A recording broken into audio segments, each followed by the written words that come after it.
اعوذ باللہ من الشیطان الرجیم بسم اللہ الرحمن الرحیم اللہم صلی علی فاطمۃ و ابیہا و بعلہا و بنیہا و سر المستودع فیہا۔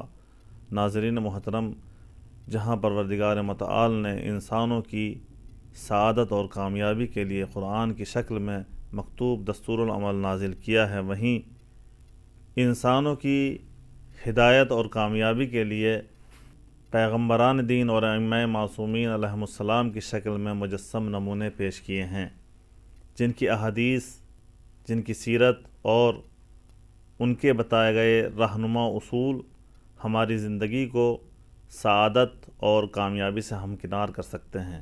ناظرین محترم، یہ ایام حضرت فاطمہ زہرا سلام اللہ علیہ سے مخصوص ہیں کہ جنہوں نے بہت سے کامیابی کے رہنما اصول بیان کیے ہیں۔ اگر ہم ان رہنما اصول پر عمل کریں گے تو ہماری زندگی سعادت اور کامیابی سے ہمکنار ہو سکتی ہے۔ جناب فاطمہ زہرا سلام اللہ علیہ کی زبانی جو اصول بیان ہوئے ہیں، ان میں سے ایک اصول یہ ہے کہ آپ نے فرمایا کہ جن کاموں کا ہم نے حکم دیا ہے ان پر عمل کرو، اور جن کاموں سے ہم نے روکا ہے ان سے رک جاؤ۔ جن کاموں سے ہم نے روکا ہے ان سے پرہیز کرو تاکہ ہمارے شیعہ بن سکو۔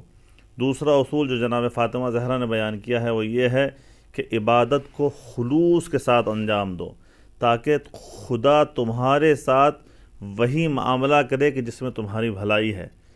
تیسری چیز اور تیسرا اصول جو جناب فاطمہ زہرا سلام اللہ علیہ نے بیان کیا وہ یہ ہے ناظرین کہ ضروریات اور مشکلات کے وقت اور دعا کرتے وقت پہلے اپنے پڑوسی کا خیال کرو، پھر اپنے گھر والوں کا خیال کرو۔ یعنی اگر ہم دعا کر رہے ہیں پروردگار کے بارگاہ میں تو پہلے اپنے پڑوسیوں کے لیے دعا کریں، بعد میں اپنے لیے دعا کریں۔ اگر کوئی مشکلات ہیں تو پہلے اپنی پڑوسی کی مشکلات کو حل کریں، پھر اپنی مشکل کو حل کریں۔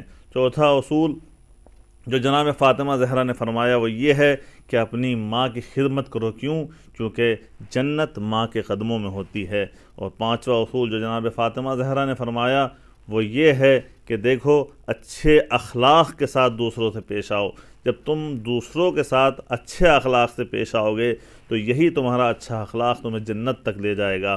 اور چھٹا اصول جو خواتین کے لیے جناب فاطمہ زہرا سلام اللہ علیہ نے بیان فرمایا کہ اپنے شوہر سے کوئی ایسی درخواست نہ کرو کہ جسے پورا کرنے میں وہ قادر نہ ہو۔